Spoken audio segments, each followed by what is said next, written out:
wake up in the morning, I don't think, am I motivated to go do what I'm supposed to do? No, I don't think about it for 1 millisecond. When the alarm clock goes off, I have no thought about whether this is easy, whether this is hard, whether I want to do it, whether I don't want to do it. None of that matters.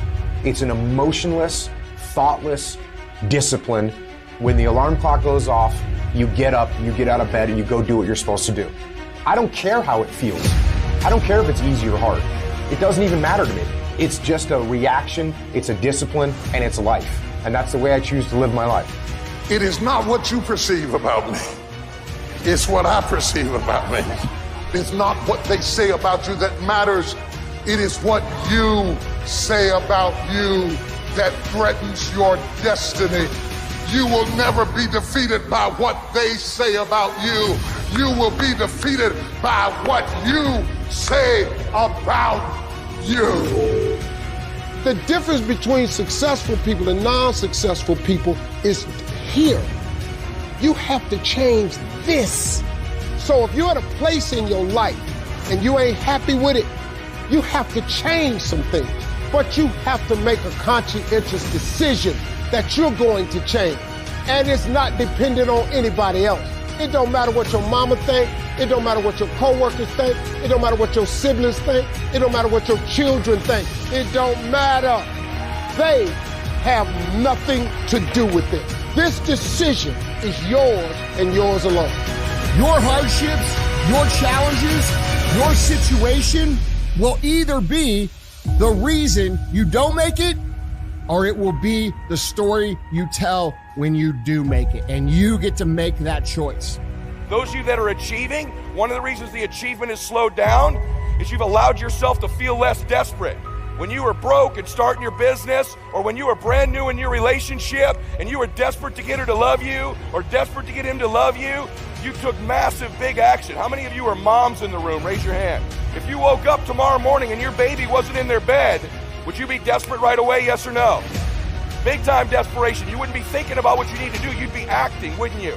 You'd immediately make the decision. You'd take massive action. You'd search the house. You'd go into the street because you were desperate. When you remove desperation, all this bullshit creeps into your life where you think you have to have the perfect plan and look the perfect way and have the perfect thoughts and be all zen and perfect. What you need is to be desperate. What you need is to get after it. Your imagination, you the only one can see it. You're the only one can see it. The problem with your imagination, though, is you tell it to the wrong people. How many times have you had this really incredible idea and you took it to your family and your friends?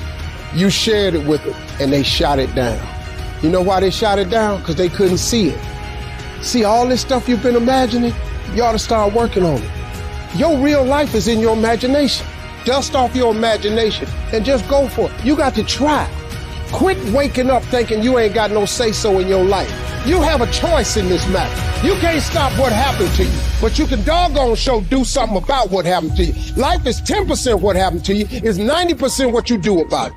I don't care if you have to inch your way day by day, even if you have to get down and it hurts and it's hard and nobody can see what you're really going through. If you don't quit. If you want to know something about yourself, sit on your bed one night and say, what's one thing I'm doing wrong that I know I'm doing wrong, that I could fix, that I would fix? You meditate on that, you'll get an answer. And it won't be one you want, but it'll be the necessary one. Everything that's happening to you is God is processing. Every difficult moment you're having, He's just processing it. That's all He's doing. Everything you're going through is preparing you for what you ask God for. And if you need to be tough when you get to where you're going, then He gonna toughen you. If you got to be more caring along the way, He gonna let you have some trials come your way that's gonna have to produce that in you. If you want to begin to move, you got to clear your mind of all the unnecessary luggage and baggage that's weighing us down. You're going to have people to do things to you. Things are going to happen to you. And the most important thing to do is to harness your will and let it go and move so you can grow, so you can get on with your life. It doesn't matter about what happens to you. What matters is, what are you going to do about it?